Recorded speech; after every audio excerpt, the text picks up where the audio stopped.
Welcome. Today we're going to talk about optimizing LinkedIn profiles for search. Now, the primary use that we typically think about for profiles is people who have searched on somebody, maybe using Google, maybe using LinkedIn. They've come to the profile and now they want more information about that particular person. But we also want to keep in mind a much bigger audience, which is people who haven't heard of that person and who are looking for somebody exactly like them. And so for that, we want to make sure we optimize the profile for search results. And so today we're going to talk about how to do that. So first of all, when we think about optimizing the profile, we need to think about two different optimization strategies. One is to optimize on LinkedIn, and the other one is optimize for results on Google.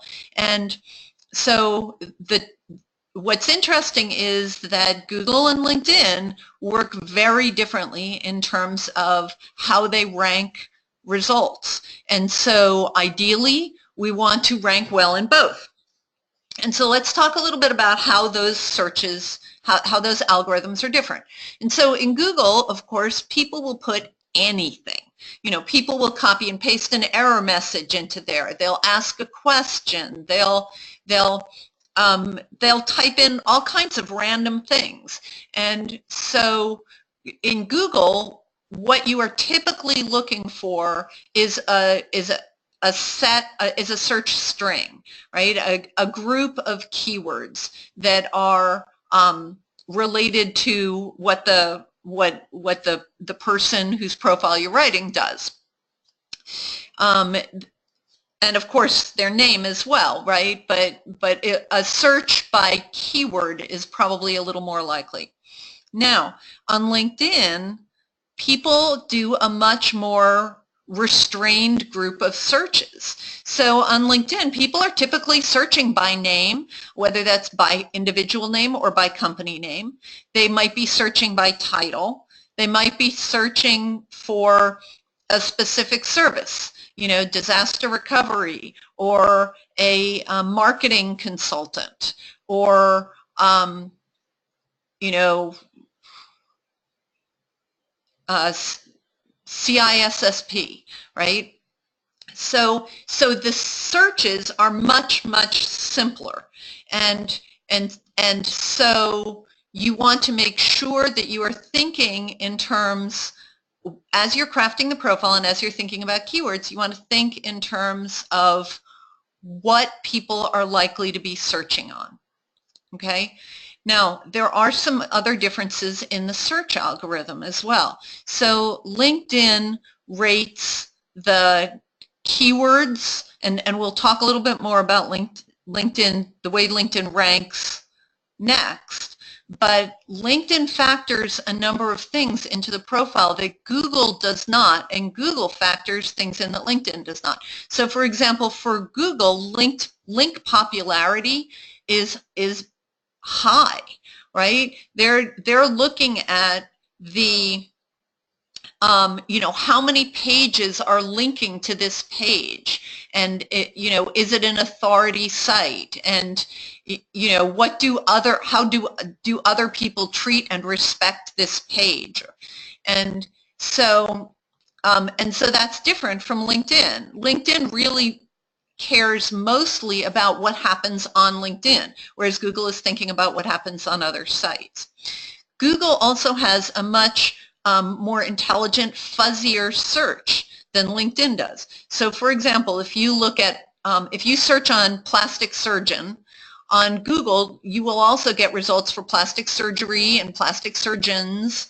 On LinkedIn, you get quite different search results, because right now, LinkedIn search is they actually focus on exactly what you ask them to deliver.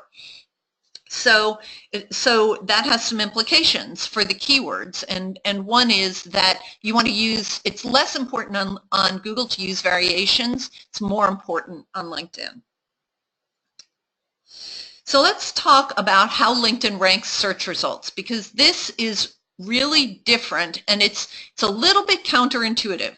So the first thing that LinkedIn looks at is relevance, and the baseline for relevance is completeness. And that's different.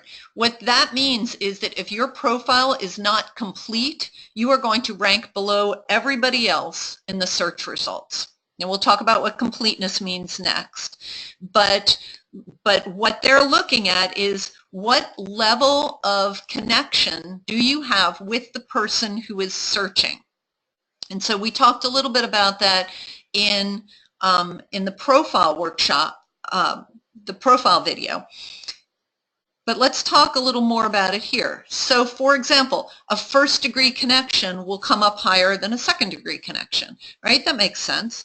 Then what else do you have in common? How much do you have in common with the person who is searching? So how many connections do you have in common? Not just are you connected, but how many people do you have in common? How many groups do you have in common?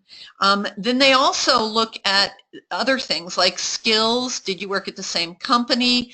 Did you go to the same schools? So they're looking at degrees of commonality between the searcher and the searchee. And so we want to make sure that we align the profile with the people who we want to be found by. Then the second factor for LinkedIn is keywords, and there are sections of the profile where keywords matter more than others, and so we talked about that again in the profile video, but it's the name, both of the person and the company, the headline, the job title, skills, experience matters also, and the summary. So where you put the keywords matters almost as much as as having the keywords there. So now let's talk about completeness, because this is a very important issue for some of our clients. And if you're working on your own profile, it's also an issue for you as well. So a profile that is complete includes the industry, it includes a location, it includes a current position with a description. And we see this with a number of clients who think it's sufficient to just put their title and the dates that they were at a particular place. But LinkedIn does not consider that complete. You want at least 2 past positions. And that's an issue for some of our clients where it's a CEO, they've been in the same business for 30 years, and that's all they've done. And so that profile is not going to be considered complete. And so what we're going to want to do there is to try to put in more than one job. And so what we might do is show a progression, right, of jobs. So maybe they were president and now they're CEO, or they were, you know, even if they started the business, you can show multiple jobs and advancements in the business. You can also use things as jobs that might be things like being a member of a board, or being having a leadership role in an association, or you know, helping, you know, something significant, a significant role with a nonprofit, right? Those can also be included in the jobs section and can help fill that section out for somebody who's had one job for a long time. Education needs to be included, and you know, so almost everybody we work with has graduated from college, and many of them, of course, have multiple degrees. You can include, you know, occasionally we see somebody from the tech world who did not graduate from college. You can include a technical school. You can include an executive training. Like a lot of universities have these week-long executive education programs. You can include that. For some of them, you can include Strayer, and for some of them, you can include high school. Skills, you need to have at least 3 for LinkedIn to consider the profile complete. We like to see many more than 3. You can have up to 50. And so you want to ideally include skills that will resonate with the person who is searching so that you have that in common with them. You need to have a photo. And it's, you know, it needs to be your photo, obviously, or the client's photo. It should be up to date, taken within the past 5 years, but LinkedIn does not know that or does not care. They care that you have to have a photo. So that is an essential part of the profile. And at least 50 connections. And that one comes as a surprise to some clients, not many, but every once in a while we work with somebody who has never had a LinkedIn profile, or who has a LinkedIn profile and they only have 10 connections or something like that. They're not ranking in search results. And so you need to get it up over 50. And that's pretty easy. The client can do that by themselves, just reaching out to friends and family and coworkers. But it does have to be over 50. And now LinkedIn's own stats say that people with a complete profile get 40 times more opportunities. I don't know what that means, but anytime you can get 40 times more of anything just by, filling in, and this is not that, with the 26 sections of the profile, you're not taking advantage of that many of them here, but you do need to have this complete before you're going to turn up in the search results. And then just so you know, LinkedIn never actually fills that little circle up all the way. If you go to the edit profile page on a profile, LinkedIn will tell you if it thinks the profile is complete by how far the circle is filled up. Even all-stars who have done 100% of their profile, there's still a little tiny white space at the top. I think LinkedIn just wants us to continuously improve. So we've talked a little bit about keywords. The client may know what keywords they want to optimize for. They may know how they want to be perceived and what words they want to be found by.